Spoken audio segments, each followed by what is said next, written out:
បាទសូមជម្រាបសួរបងប្អូនអរគ្នាបងប្អូនអរគ្នាប្រហែលជាស្របស្គាល់ខ្ញុំហើយតាមបណ្ដាញសង្គម Facebook ខ្ញុំតែងតែផុសវីដេអូអំពីដំឡូងជ្វាកន្លងមកតែថ្ងៃនេះខ្ញុំផុសពីដំឡូងជ្វាដដែលគឺចង់ឲ្យបងប្អូនជួយទិញផងដែរបាទហើយក្នុងថ្ងៃនេះគឺខ្ញុំលក់ជូនបងប្អូនត្រឹមតែ1គីឡូ700រៀលទេសម្រាប់បងប្អូនដែលស្គាល់ខ្ញុំឬក៏តាក់ទងតាមរយៈ Page នេះមកឬក៏ call តាមលេខខ្ញុំបងប្អូនកំងពីខ្ញុំគឺតម្លៃត្រឹមតែ700រៀលទេហើយ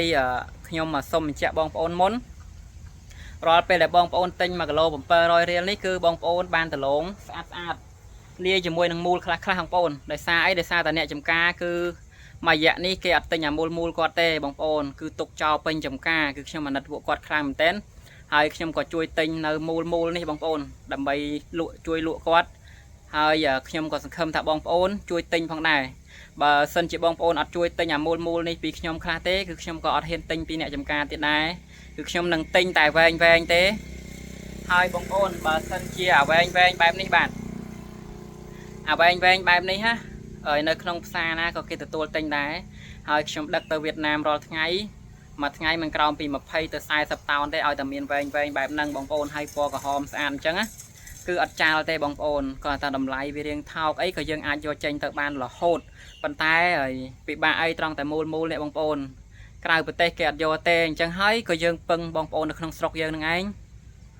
ឲ្យជួយទិញគ្នាចំការខ្លះគឺគាត់មានតែមូលនឹងសុទ្ធបដ ாய் បងប្អូនមូលបែបនេះបងប្អូនបាទនេះគឺមូលបែបហ្នឹងណាបាទដល់ពេលមូលល្មមបែបហ្នឹងបើយើងទិញយកទៅស្ងោរហូបគឺយើងហូបបានធម្មតាទេហើយបើសម្រាប់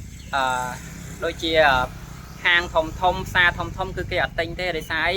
គេទិញតម្រូវអតិថិជនបាទអតិថិជនគេអត់ទិញពីហាងគេពីផ្សារគេអត់ទិញពីកសិករទៅទេអញ្ចឹងមានតែបងប្អូនទាំងអស់គ្នាជួយទិញគ្នា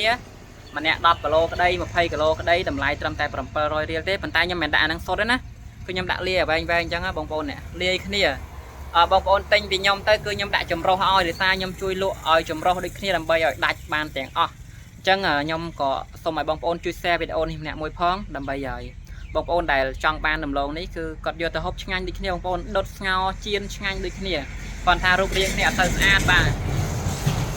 តែខ្ញុំក៏ដាក់ទៅក៏មិនមែនថាឲ្យអាហ្នឹងសុទ្ធដែរបងប្អូនមើលទៅយើងចាប់យកចម្រុះទៅវាមានវែងមានខ្លីព្រោះយើងអត់ចង់រើសបងប្អូនយើងអត់ចង់រើសដូចថាយើងមានមួយកំងគាត់កំងបែបរើសយកតែវែងសុទ្ធដើម្បីយកទៅលក់នៅក្នុងទីផ្សារអញ្ចឹងខ្ញុំក៏មានមួយនឹងច្រើនខ្ញុំក៏បញ្ចេញទៅមួយថ្ងៃមិនក្រោមពី20ទៅ10តោន15តោននេះដែរប៉ុន្តែខ្ញុំចង់បានជួយបញ្ចេញអាមូលនេះ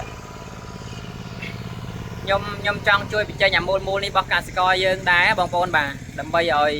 បើសិនជាខ្ញុំលក់ដាច់ច្រើនទៅខ្ញុំក៏បញ្ជាទិញពីពួកគាត់ឲ្យច្រើនដែរអញ្ចឹងណាអញ្ចឹងបាទសូមបងប្អូនជួយ share ម្នាក់មួយផងបាទហើយជួយគ្រប់គ្រងនៅ